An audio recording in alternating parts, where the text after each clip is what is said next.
ณะพัวพันต่างประเทศส่วนกลางภาคได้สรุปการเคลื่อนไหวเวียกงานประจำปี 2025 และทิศทางแผนการประจำปี 2026 ในตอนเช้าของวันที่ 30 มังกร 2026 คณะพัวพันต่างประเทศส่วนกลางภาคได้จัดกองประชุมสรุปการเคลื่อนไหวเวียกงานของตนประจำปี 2025 โดยการเป็นประธานของสหายบุญเหลือพันดานุวงศ์กรรมการส่วนกลางภาคเลขาคณะบริหารงานภาคหัวหน้าคณะพัวพันต่างประเทศส่วนกลางภาคในกองประชุมได้รับฟังการสรุปตีราคาคืนการปฏิบัติเวียกงานของคณะพัวพันต่างประเทศส่วนกลางภาคในระยะ1 ปีผ่านมาโดยได้ยกให้เห็นผลงานที่ญาติมาได้บางด้านที่คงค้างบทเรียนที่ถอดถอนได้ทิศทางแผนการและคาดหมายสู่สนสำหรับปี 2026 ในโอกาสนี้สหายบุญเหลือพันดานุวงศ์ได้ให้เกียรติโอลมและแสดงความสมเสยต่อบรรดาผลสำเร็จและผลงานที่พนักงานคณะพัวพันต่างประเทศส่วนกลางภาคญาติมาได้ตลอดระยะ1 ปีผ่านมาโดยเฉพาะการประกอบส่วนอย่างตั้งหน้าเข้าในเวียกงานและเหตุการณ์สำคัญของชาติเป็นต้นแมนการเฉลิมฉลอง3 วันประวัติศาสตร์คือวันสั่งตั้งพรรคประชาชนปฏิวัติลาวครบรอบ70 ปีวันสถาปนาสาธารณรัฐประชาธิปไตยประชาชนลาวครบรอบ50 ปีและวันเกิดประธานไกรสอนพรหมวิหารครบรอบ105 ปีพร้อมเดียวกันนี้ยังไ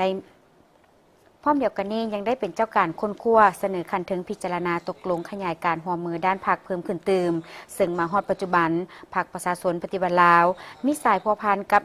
145พรรคการเมืองจาก82ประเทศมีสมาคมมิตรภาพลาวกับต่างประเทศ20สมาคมและ1คณะสันติภาพและสามัคคีของลาวนี่เป็นการแสดงให้เห็นถึงการเฮ็ดสำเร็จภาระบทบาทเป็นเสนาธิการให้แก่ศูนย์กลางพรรคในการเคลื่อนไหวต่างประเทศด้านพรรคและการทูตประชาชนอันได้เฮ็ดให้มีเพื่อนมิตรนับมือนับเพิ่มขึ้นบทบาทของพรรครัฐได้รับการยกสูงในเวทีภาคพื้นและสากลพร้อมนี้ยังได้เน้นให้พนักงานสมาชิกพรรคของคณะพัวพันต่างประเทศศูนย์กลางพรรคสุ่มใส่การจัดตั้งผันขยายมติกองประชุมใหญ่ผู้แทนทั่วประเทศครั้งที่12ของพรรคประชาชนปฏิวัติลาวมติกองประชุมใหญ่สมาชิกพรรคครั้งที่3ขององค์คณะพรรคคณะพัวพันต่างประเทศศูนย์กลางพรรค